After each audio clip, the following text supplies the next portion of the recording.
Oi, pessoal, bem-vindos a mais um vídeo aqui no canal. E antes de mais nada, eu quero pedir para vocês que não são inscritos se inscreverem e ativar os sininhos e deixar nos comentários sugestões de vídeos que vocês querem ver no canal.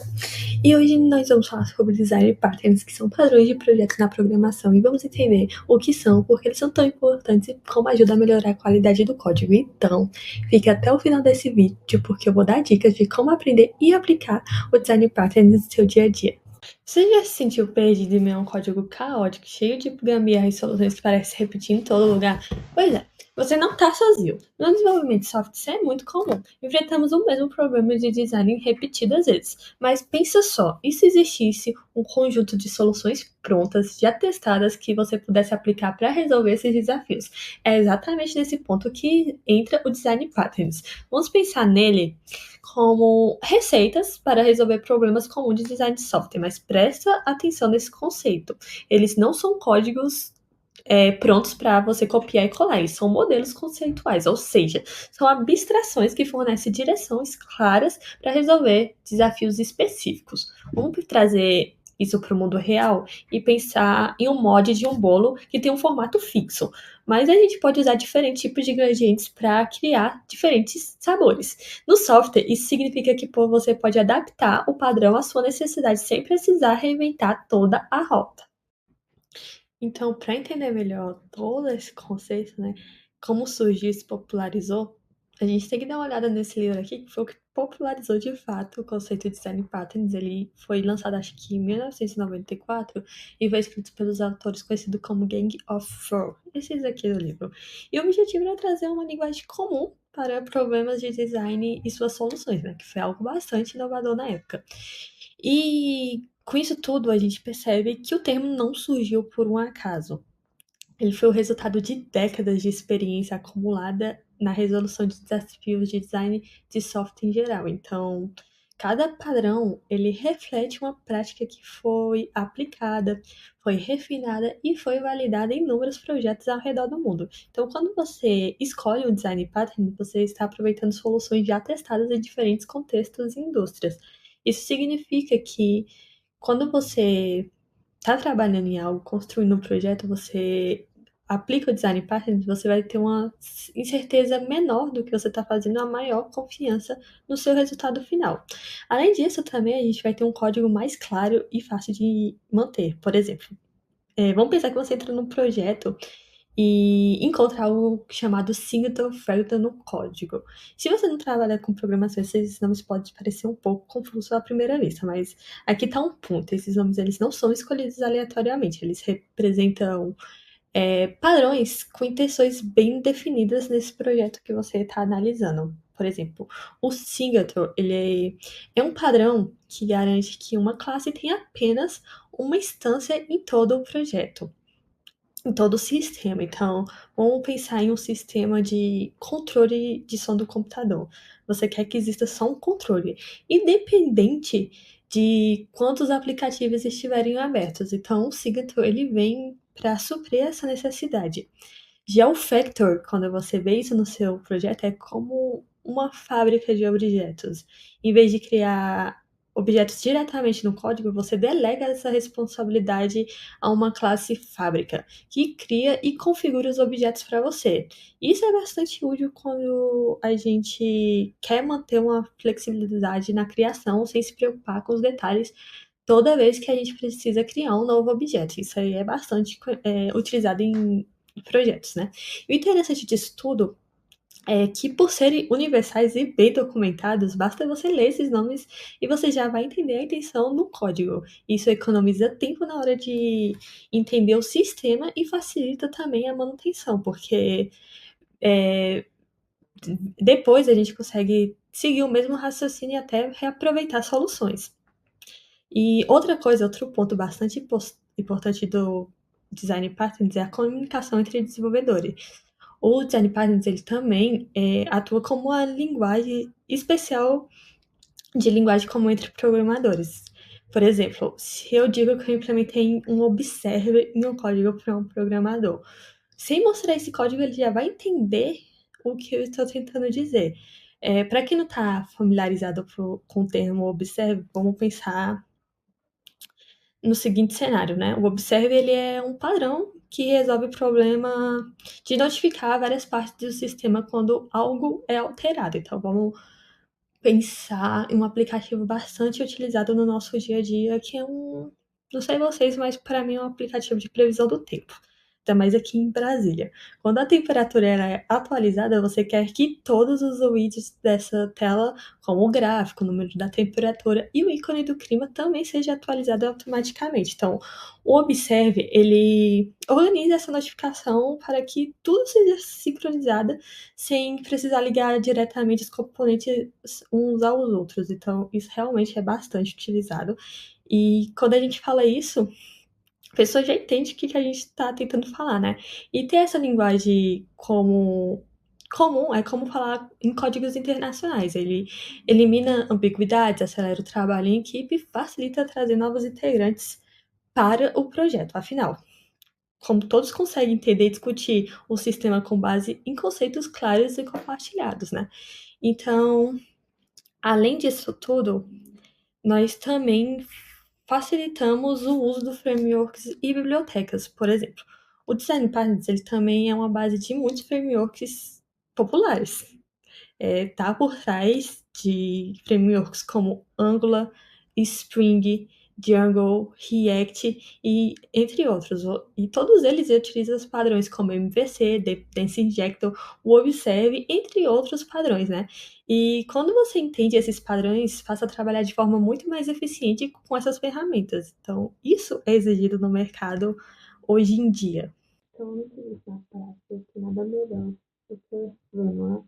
Então, por exemplo, aqui eu estou usando um conceito que a gente viu já que no vídeo que eu fiz, né, que é aquela ideia de criar uma única instância. Então, por exemplo, aqui eu criei essa classe chamada Database Connector, que tem exatamente essa finalidade de criar instâncias para o nosso projeto. E isso é muito útil, por quê? Porque garante que a gente só tem uma única instância e, por exemplo, vamos pensar um projeto que usa um banco de dados, usou conexões com servidores e tudo mais. Então, não faz sentido a gente ter várias instâncias para isso, porque pode e vai dar problemas no projeto. Tanto que eu fiz à mão, para vocês entenderem, mas a gente tem links que fazem isso. Então, por exemplo, aqui na menu eu criei essas duas conexões que a gente distancia duas vezes e quando a gente comparar, a gente vai perceber que isso aqui vai dar a mesma coisa, porque ele está criando e gerindo apenas uma conexão. Agora, mostrando para vocês como seria isso usando uma injeção né, de dependência, usei a lib, né, importei as libs, que eu acho confio que a gente precisa, e assim, usei essa anotação componente aqui nessa classe que vai ter exatamente a mesma ideia de gerenciar essas injeções de dependência. Então, aqui, por exemplo, eu expandi essa classe e eu crio duas conexões nela. Quando a gente rodar, a gente vai ter o mesmo resultado, ou seja, vai estar sendo criada a mesma instância para ambas. E a ideia é essa. Então, eu quis trazer esse exemplo para vocês para deixar mais claro todo o que eu quis explicar até aqui. Se vocês querem ver vídeos criando projetos utilizando esses padrões, comentem aqui que eu providencio para vocês. E a última coisa que eu quero falar hoje com vocês é sobre esses tipos de padrões de design patterns. Então, vamos começar com um que a gente já está vendo ao longo do vídeo e viu nesse exemplo, que a gente usa o Factory e o Singleton, sobre padrões criacionais. Sem mais delongas, os padrões criacionais, para ficar mais fácil entender, ele se concentra em como os objetos são criados, buscando desacoplar a lógica de criação do restante do sistema. Então, isso é muito útil quando a gente quer garantir a flexibilidade em código e garantir toda a parte de manutenção. Então, os exemplos que a gente viu, como Singleton e Factory Method, fazem isso. Outro exemplo de padrões de projeto são os padrões estruturais que lidam com a forma como as classes e objetos são organizados para formar estruturas maiores e mais robustas dentro de um código. Eles ajudam a simplificar o design, mantendo um código modular e reutilizável. Um exemplo disso é Adapter. Isso aqui pode confundir um pouco, mas eu vou explicar como funciona essa Adapter dentro do conceito de design patterns primeiro. Então, o Adapter ele atua como um tradutor entre duas interfaces incompatíveis. Então, vamos pensar num exemplo prático, no contexto de software. Imagine que você está interagindo com a API que retorna dados em XML, mas sua aplicação trabalha com JSON.